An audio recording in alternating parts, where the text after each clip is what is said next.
জয় গুরু।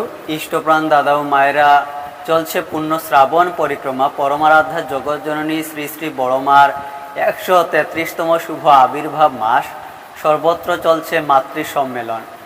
আজ এই পুণ্য দিবসে আমরা জেনে নেব পরমারাধ্যা জগৎজননী শ্রী শ্রী বড়মা সম্পর্কে পরম দয়াল পরম প্রেমময় শ্রী শ্রী ঠাকুরের কিছু অমৃতময় কথা।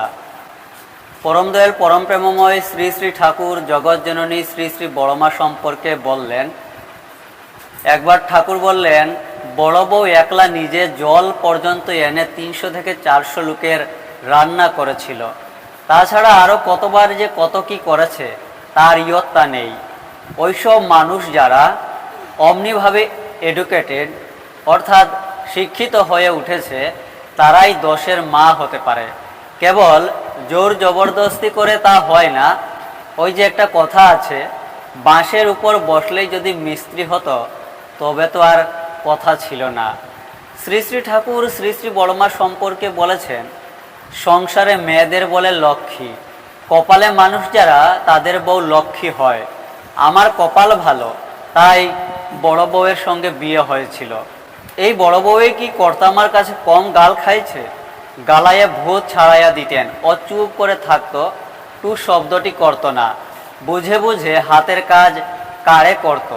তাতে কর্তামা খুব খুশি হতেন, আদর করে খাওয়াতেন। এত সব পাশ করে আসে তবে না আজ বড় বউ বড় বউ। মেয়েদের বড় ইউনিভার্সিটি বিশ্ববিদ্যালয় হলো তাদের শ্বশুর বাড়ি। শ্রী শ্রী ঠাকুর আরও বলেছেন, পরিবার জীবনের কথা বলতে গিয়ে পরম দয়াল শ্রী শ্রী ঠাকুর বললেন, বড় বউয়ের মতো মানুষই দেখি না। আমার খুব শ্রদ্ধা হয়। রামকৃষ্ণদেবের স্ত্রী মা ঠাকুরুন যেমন ছিলেন কতকটা সেই ধাঁচের। শ্রী শ্রী ঠাকুর বলেছেন, বড় বউয়ের মতো নীরব কর্মী পাওয়া খুব কঠিন। উঠে কত ভোরে একটার পর একটা কাজে লেগেই আছে, কিন্তু কোনো তাড়াতাড়ি নেই, হইচই নেই।